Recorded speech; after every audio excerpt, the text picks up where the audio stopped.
Hello, everyone. The webinar will begin in 2 minutes.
Hello, and welcome to the City of Calgary's webinar on maximizing your space and unlocking the potential of your detached garage, shed, or gazebo.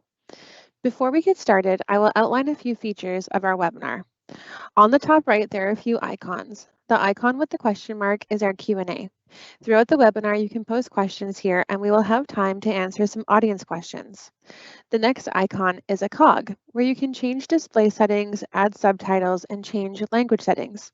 Subtitles are available for simplified Chinese, Hindi, Filipino, French, Spanish, and Urdu. These settings may not be available on all mobile devices. Our webinar is being recorded and will be available to the public at the end of the session, and questions can be submitted anonymously. I'm your host, Kathleen Smiley, and I would like to introduce to you our experts. Joining us today are Scott Ridley, Safety Codes Officer, Jennifer Golden, Senior Planning Services Technician, and joining us in the chat are Laner Khan, Safety Codes Officer, and Jessica Tang, Senior Planning Services Technician. Welcome, everyone. In today's webinar, we are going to discuss insights on how to apply for permits, submit complete applications, and understand common requirements for your detached garages, gazebos, and sheds. We're going to start by introducing our panel of experts. Thanks, Kathleen. My name is Scott Ridley. I am a residential safety codes officer, and I've been working at the city for about 3 years. In today's session, I will speak about building regulations related to accessory buildings and what to expect when you are ready for your project to be inspected. Now over to Jennifer. Thanks, Scott. I'm Jennifer, and I'm a Senior Planning Services Technician with the City of Calgary. I've been with the city for just over 20 years, all of that time spent in the planning department. And today I will be discussing regulations around the garages and gazebos. Great, thanks, Scott and Jennifer. So I'm looking into putting a detached garage on my property and potentially putting in a shed. Are those both considered accessory residential buildings? Yes, an accessory residential building is a covered building not attached to your house. Accessory residential buildings include detached garages, sheds, carports, pergolas, gazebos, arbors, greenhouses, and playhouses. Okay, good to know. So before I get started on building my garage and shed, how do I know if I need a permit or not? Great question, Kathleen. It will depend on what kind of work you will be doing. In most cases, you will need a building permit to ensure that your structure is safe to use and meets the minimum safety standards found in the National Building Code Alberta Edition. You may also need a development permit if what you are designing does not meet the rules of the land use bylaw. But if you stay within the rules of the land use bylaw, you will only need the building permit. Some accessory residential buildings might not need a permit at all. Let's talk about when you will or won't need a building permit first. So an accessory residential building will require a building permit if it is greater than 10 meters squared or approximately 107 square feet. If the accessory building is attached to a house, we consider that an addition and not an accessory residential building. Additions are different from accessory residential buildings, and we'll not be discussing this type of project today, but you can find more information about additions on our website at calgary.ca. For a shed, garage, gazebo, greenhouse, or other similar structures, you will follow the rules for accessory residential buildings, and you can check our webpage, calgary.ca/garages, for reference after the webinar. You can also find out more information on the website, as I said before, and those links will be in the chat. Great, thanks, Scott. So are there any other permits that I might need? Yes, depending on the scope of your project, you might need various trade permits like electrical permits and plumbing permits, as well as development permits. Let's take a look at these. So electrical permits. All new garages will require a separate electrical permit for installing lights and power outlets if required. A separate electrical permit is required for existing garages or accessory buildings when you're installing new wiring, you're extending or altering any existing electrical branch circuit wiring.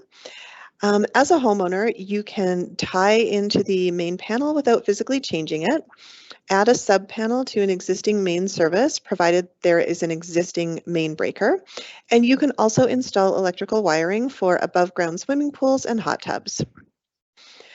Plumbing permits. A separate plumbing permit is required for all new plumbing installations and when extending or altering existing plumbing systems. We don't often see plumbing in accessory buildings, but there might be some instances where you might want to install a sink or other plumbing fixtures.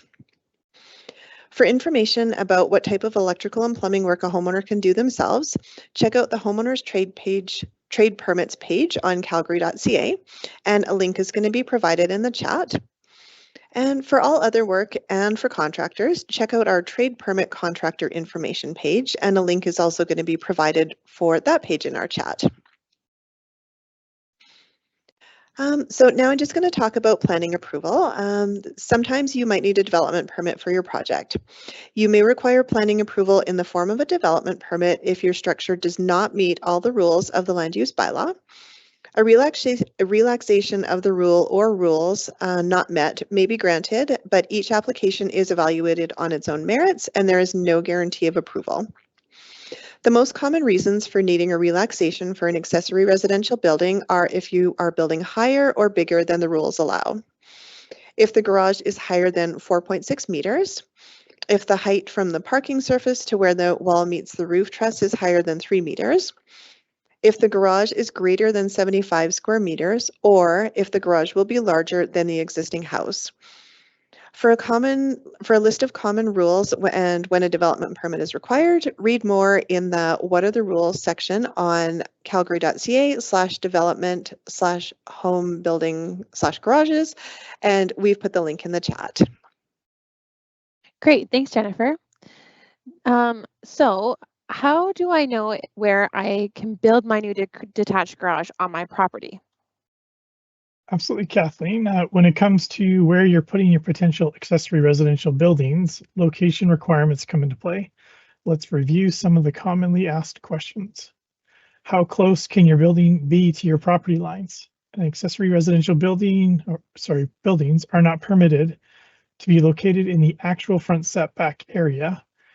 That's basically anything in front of your house.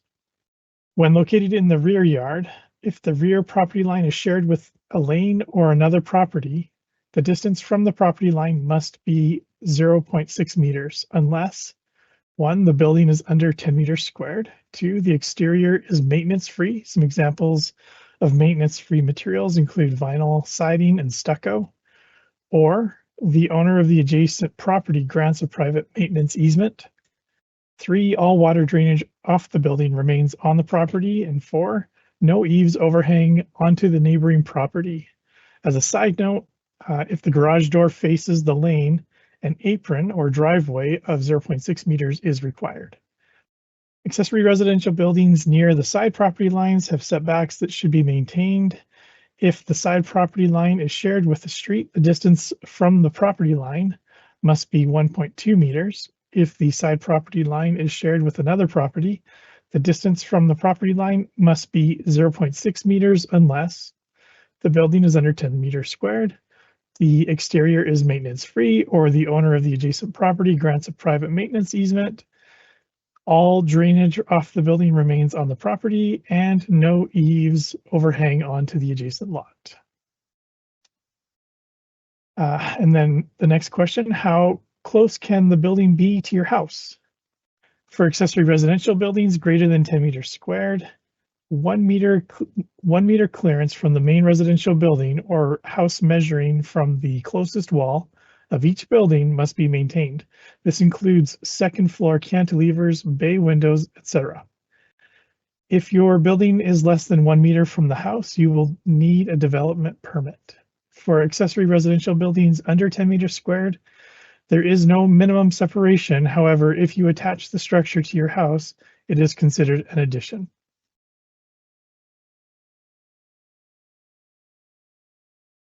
Okay. Send over to Jen.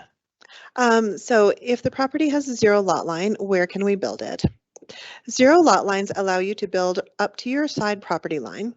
Zero lot lines commonly exist in combination with maintenance access right-of-ways on the opposite side of the property and on neighboring properties.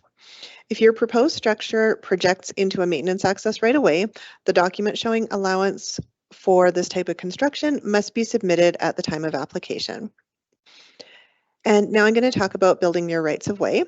Rights-of-way can include utility rights-of-way, overland drainage rights-of-way, maintenance access rights-of-way, and access rights-of-way, and other types of the City of Calgary easements and rights-of-way. You should review your real property report and land title to determine if there is a right-of-way registered on your property. You may request a copy of your land title, including any right-of-way agreements registered against your land title from the Alberta Land Titles Office or any registry branch. To obtain a real property report, please contact any registered Alberta land surveyor. Permanent structures are not permitted to be built in utility right-of-ways. This includes any portion of a building such as footings, walls, or eaves. Overland drainage right-of-ways must be kept clear of structures, plantings, landscaping, debris, and any other obstructions. And you can read more about those in our lot grading brochure. Maintenance access rights-of-way are specific to your property and can be found by accessing your property's information from Alberta Land Titles. In certain situations, the city may permit a proposed encroachment if it is a minor and non-permanent. For more information, read about the proposed encroachment process and complete the encroachment eligibility questionnaire. And that link can be found on calgary.ca. Great, thanks, Jennifer. Are there resources for me to use when beginning to plan out my detached garage? Absolutely, Kathleen. Calgary.ca/myhome has a wealth of information, including sample drawings and checklists to show all the items that would be required so that you are set up for success when applying. The home improvement section is organized by project type, so for example, garages, decks, and additions, and highlights what types of permit, development, or building are required for your specific project. When you're ready to start planning your project and want to learn what is allowed on your property, you can visit the design section of calgary.ca/decks or calgary.ca/garages. If at any time you need help while on our website, we have a live chat feature that allows you to chat with a planning service technician from 8 a.m. until 4:15 Monday to Friday. You can access the chat by going to calgary.ca/live-chat. Okay, great. Thanks, Jen. Are there specific design rules that I need to meet for my detached garage? Great question, Kathleen. There are a few requirements for the height and size of your proposed detached garage that we can go over. Let's start with the height. The maximum height of your building cannot be higher than 4.6 meters when measured from the finished floor to the highest point. That's about 15 feet. Usually the highest point is the roof peak. The maximum height of the underside of the eave line cannot be higher than 3 meters when measured from the finished floor to the intersection of the wall and the roof structure at the highest point. The building's finished floor height cannot be higher than 0.6 meters above grade unless it is a garage. For example, a pergola built on a deck with a deck height higher than 0.6 meters would not meet the bylaw and would require a development permit. The building cannot be more than 1 story in height. However, it is allowed to have an attic. The attic must not have windows, be accessed by a removable ladder, be used by the occupants of the house for storage, have a maximum height of 1.5 meters, about 4.9 feet, measured from the attic floor to the underside of any rafter. Now let's review some size requirements for a detached garage. There are specific land use bylaw rules that will determine what the maximum size of garage you can build on your property will be.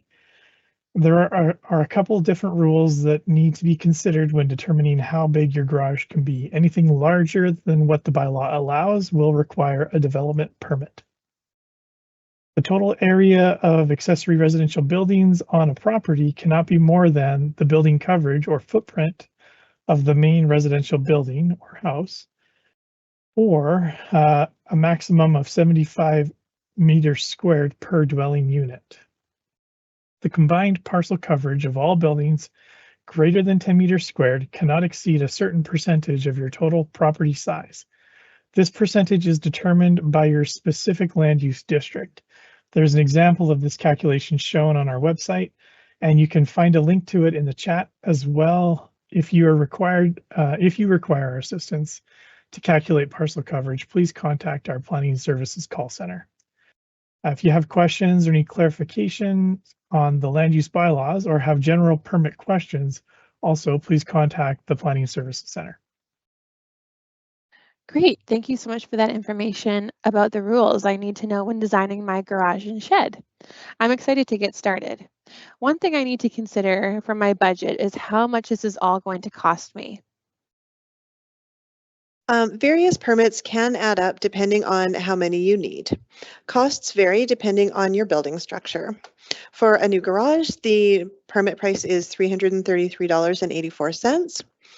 For a carport, shed, greenhouse, and pergola, the cost is $205.92, and that is also the cost for renovations to any existing accessory residential structures. If you need to be applying for any trade permits for plumbing and electrical are $116.50 each, and that is per permit. Development permits are $550.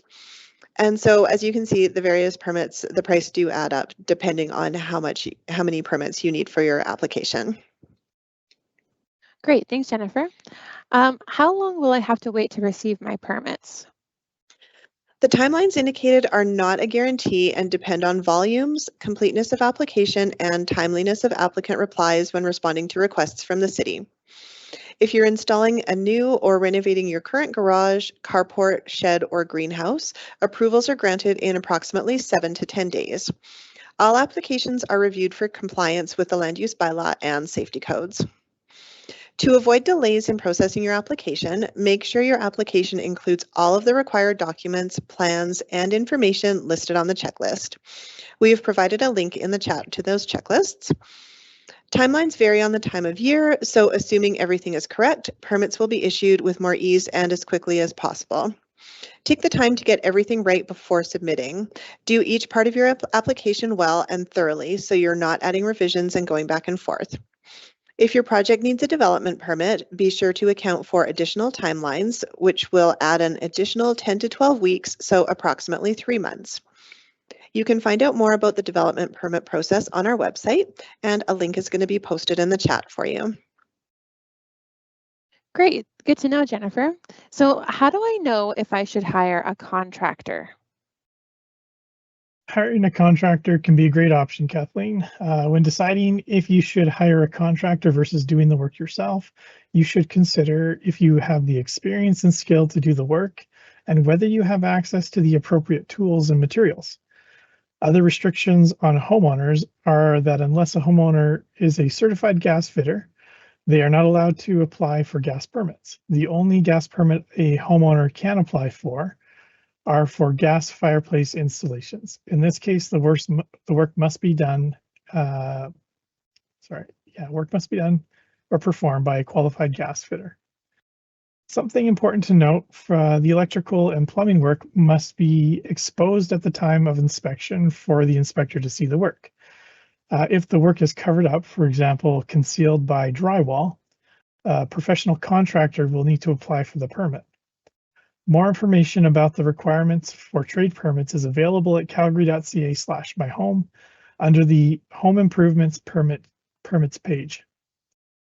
We recommend that you review the homeowner's guide for plumbing and electrical prior to deciding to do the work yourself.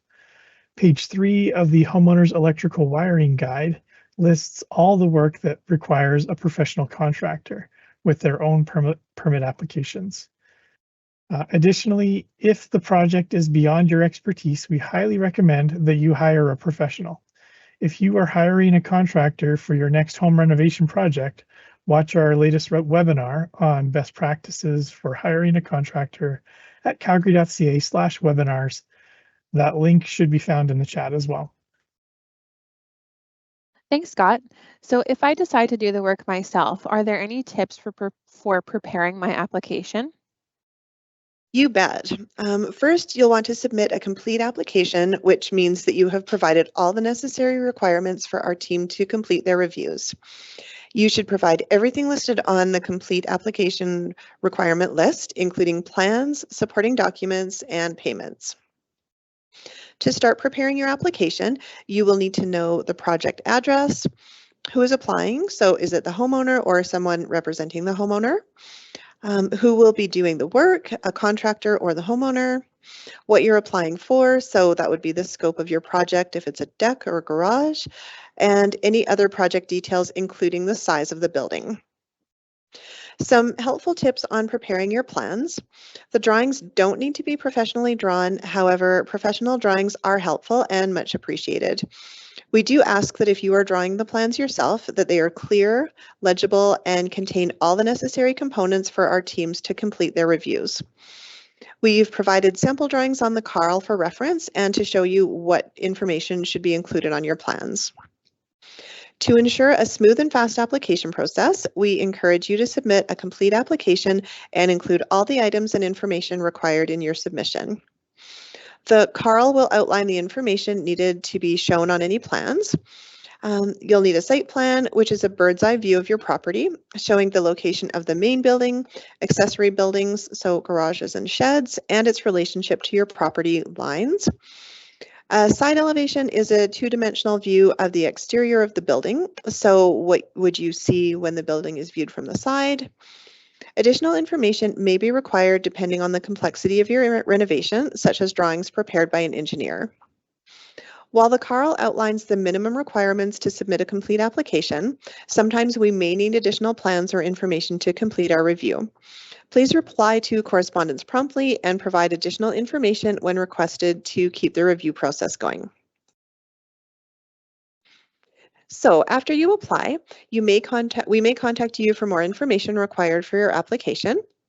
Please respond to follow-up requests for more information as quickly as possible, as that will keep your application moving forward. Use the job access code to check status updates for your application on calgary.ca/vista. You'll get a job access code by email after you've submitted your application. If you did not receive a job access code number, please contact our Planning Services Center. Checking your application status using your job access code will provide you with timely updates about the status of your application. This has been so helpful. I think I'm starting to understand everything I need to include in my application, but are there some items that are commonly missed? Yeah. Some items that are commonly missed for garages include labeling the type of siding on your plans, labeling the direction of the roof trusses on site plans, providing registered maintenance access right-of-way agreements when the proposed garage projects into these areas, labeling the overall building height from finished floor to the highest point of the structure, labeling the wall height from the finished floor to the intersection of where the wall meets the roof at the highest point. Good Those to are know. just a few examples. Okay, awesome. Great. Now that I know the best practices for applying for my permit, where do I go to apply? You can apply for your permit online or in person. To apply online, you need a MyID account. You can log in or create a MyID account if you do not already have one by visiting apply.calgary.ca. You can also apply in person by completing the application form, gathering all required documents, and visiting the Planning Services Center on the 3rd floor of the municipal building. And we are open Monday to Friday from 8 until 4:15. Please be sure to submit a complete application. If your application is incomplete and the required information is not supplied within 90 days, so approximately 3 months, your application will be refused. For more information, please review the business advisory link in the chat. Great, thanks, Jennifer. So now, once the work on my detached garage is complete, am I done? Well, Kathleen, we'll have to complete an inspection before we complete your permit. Inspections are part of the approval process and are included in the permit price. Your permit is not complete until the work has passed all required inspections. Inspectors verify that the completed work meets safety or approval standards and they can assist if you encounter problems with your project. Having permits approved and completed allows future buyers to verify that your work was inspected by the city. Remember, any work completed on your home or on your property is ultimately the owner's responsibility. If you're working with a contractor, setting your expectations and at the beginning of the project in a written contract is a good way to protect your investment. For more tips on hiring a contractor, please see our website. A link should be posted in the chat for you. For homeowners and contractors, inspections can be booked online by following the link that will also be posted in the chat. You can also watch a short 2-minute video about how to book and manage your inspections online, which will also be posted in the chat. Great, good to know, Scott. So for my detached garage, what do I need to make sure is completed to ensure my project is passed by an inspector? In most cases, you only need a framing or a rough inspection to complete your project. In some cases, a safety code officer may require a second inspection. Framing or rough inspections requirements include that the garage must be at lockup stage, where all doors and windows are properly installed with the building secure and the site is safe, and the site is safe. Garages can be built into the side yard close to the property line. And so the fire rating standards must be completed with fire rated materials installed for the inspections. Garage inspections can occur when the project is complete or at the framing stage when doors and windows are installed. For an electrical inspection, the city's safety codes officer must have access to all areas where electrical work has been completed. Before booking your inspection, please make sure there is no exposed live wiring and all electrical devices required as part of the minimum life safety standards are installed and operational. Awesome. Thanks so much for those insights, Scott. And thank you to both Scott and Jennifer for their insights and presentation today. That includes our presentation portion of today's webinar. And now we are going to open it up to some audience questions. So anyone listening on the line, please feel free to drop your questions into the chat and we will get to as many questions as we can. Okay, so let's kick things off. Why is building safety approval so important? Take that one, Kathleen. Building safety approval is to make sure that the structure meets building safety requirements. We can review the construction or building code information section I believe there'll be a link posted in the chat for more information. Yeah, you can check there for more information. Great, thank you so much. So if I were to make changes to my permit, how do I go about doing that? I can answer that one. Okay. It really depends on what's being changed, such as revisions, changing contractor, requesting extensions, or etc. We have shared the link in the chat, which provides details on how to do those changes. And you can find the link at calgary.ca/development/permits, and the link will be in the chat for you. Awesome, thank you. Okay, moving right along. What permits would an outdoor sauna less than 10 meters squared with an electrical and natural gas service require? So for that one, you would need an electrical permit and a natural gas service. So just a gas permit as well, or yeah, a gas permit. If the gas line is being connected to, say, some kind of fireplace or something like that, you may also need a permit for a fireplace if you're going to install the fireplace yourself. Okay, perfect. Next question. Are multiple outdoor non-attached buildings of less than 10 meters squared allowed? So more than one. Yes, they are. The Okay. keywords there is less than 10 square meters though. But Okay. you can have multiple. So if you, for example, if you have a few small sheds, that's fine. Okay, perfect. All right. Couple more questions coming in hot. So if I'm building a detached garage, what would be required to convert the garage to a garage suite later on, adding on a floor on the top of the garage? I have been told that currently existing garages generally cannot be converted due to building code. Great question. So yeah, so that is a good question. It's really difficult to do in most cases, but if you were wanting to plan that from the beginning, I think what I would suggest is to just talk to a professional about what foundation requirements you would need to do to have the garage still work as a secondary suite or a backyard suite before you build the foundation. And then you'll also want to consider the fire resistance ratings of the walls and also the ceiling.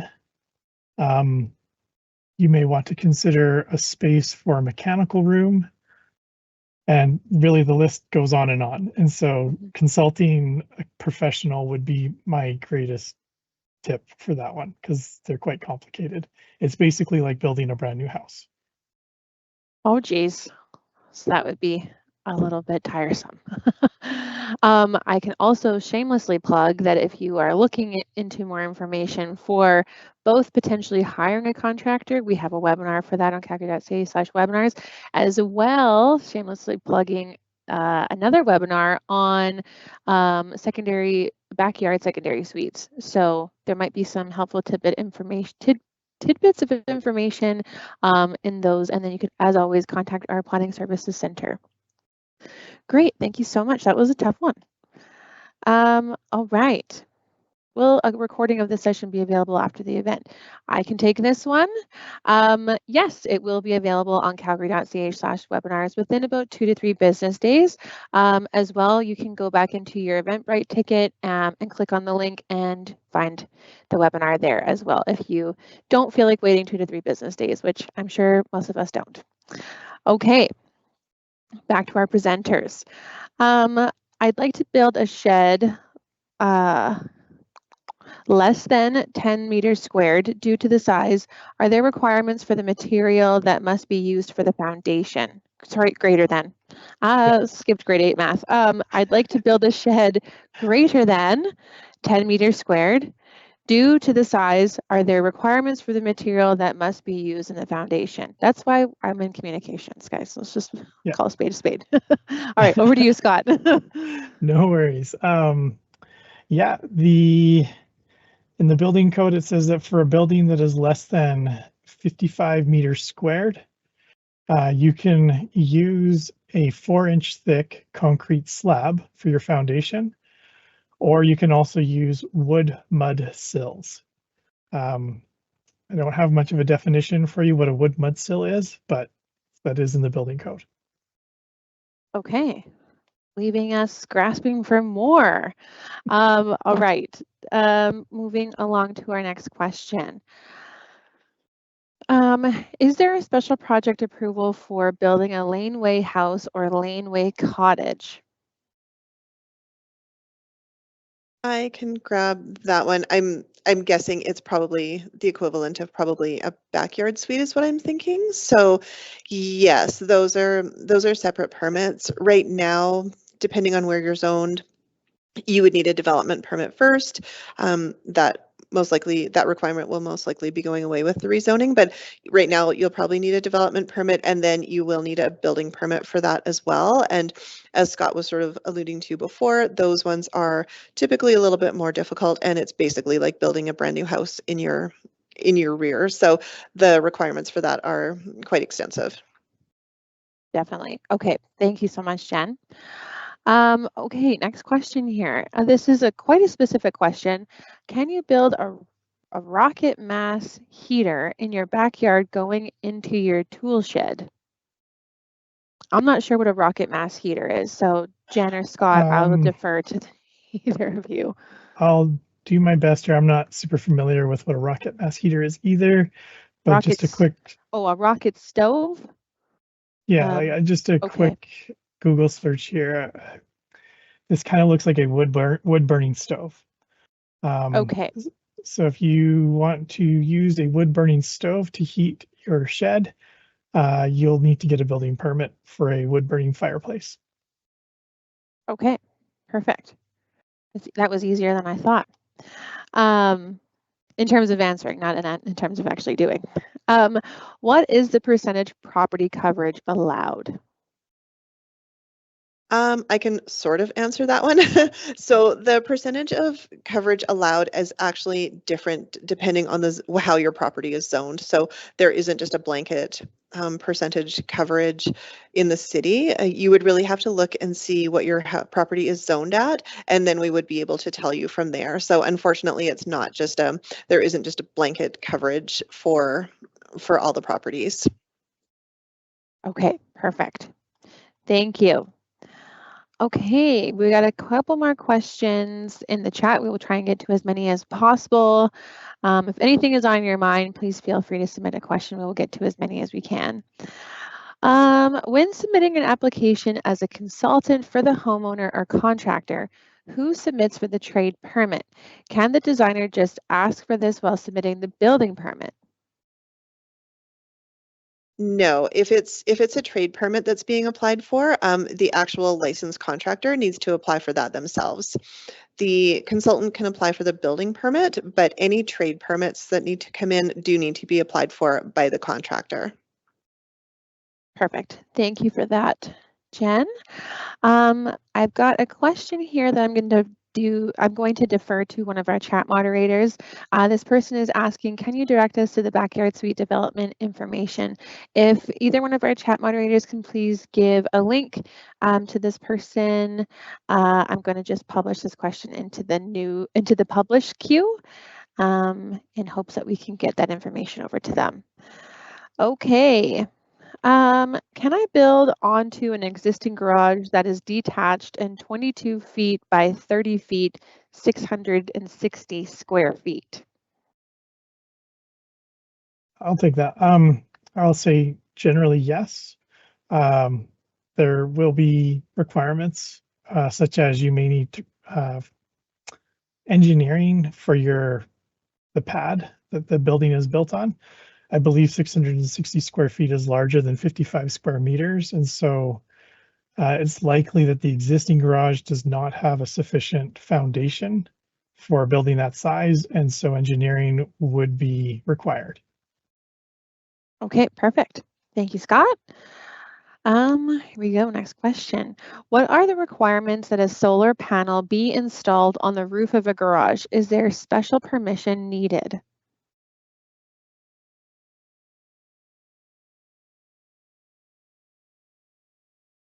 Jennifer, Scott? I'm wondering if maybe one of our chat moderators could respond to that one. Okay, perfect. Is that possible? Yes. Chat moderators, kindly, I'm going to publish this question into the publish queue. If either one of you are able to provide more information for this person, that would be greatly appreciated. Okay. Next question. I wish to add 800 square feet to my 600 square feet garage, and I want the addition to be 2 levels. Is that allowed? I can answer that one. You are going to need a development permit for that if you're adding onto your existing garage, because that's quite a significant addition. So something like that would require a development permit before you do your building permit. So you would need to apply for your permit first, and then it would be assigned to a file manager who would take a look at your project, and then they would be the ones who would be coming up with a final decision for that. Okay, perfect. Good to know. All right, so we've got about 5-6-ish minutes left. So anyone still hanging out with us, please feel free to drop some questions into the chat, and we will move right along. So here's kind of more of a frequently asked question. Can I start my renovation before getting my permit? We do not recommend that. If somebody were to complain that you were doing your renovation prior to getting a building permit, there will be an additional charge once you do have to get your building permit. Mm-hmm. And that's, I believe it's double the cost of the building permit.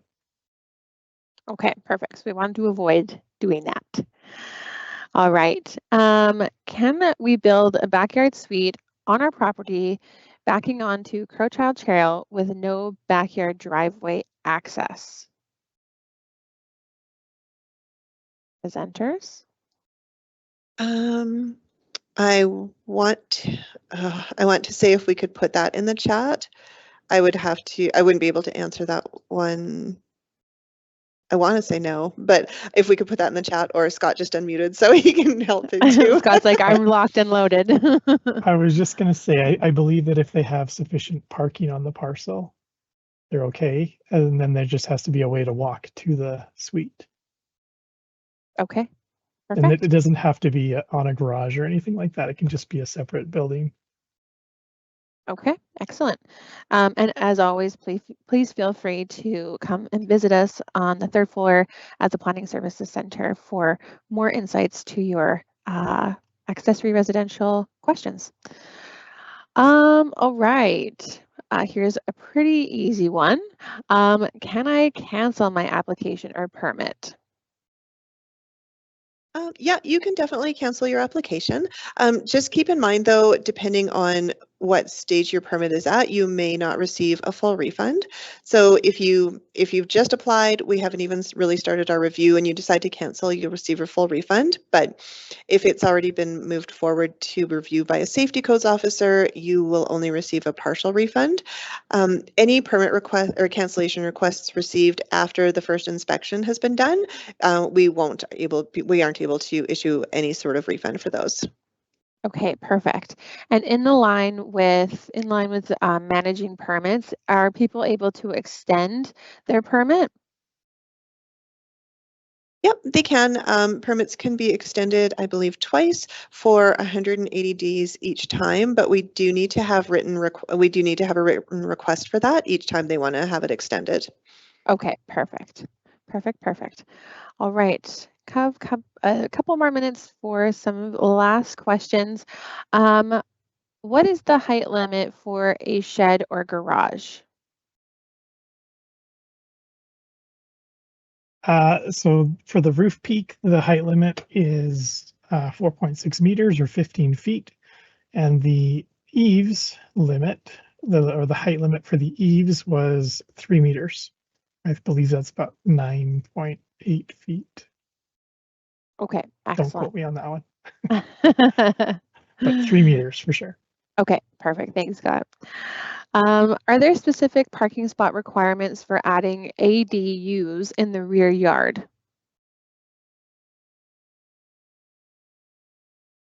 Can they explain what an ADU is? Zeal Design Inc., if you don't mind. Oh, here we go. Oh. Accessory dwelling unit. Okay. Yes. That. Specific parking spot requirement. Oh, that's for you, Jen. Well, you do have to show parking on site for both the tenant and the main parking. So you do have to show a certain number of spots, and also depending on where the spots are, there are certain size requirements. So for example, if you're in a parking pad, there are specific size requirements And if you're in a double or a single garage, it's basically just the width and the length of the parking spot, but you do have to make sure that you do have the adequate parking as well as the size requirements. Excellent. Thanks so much.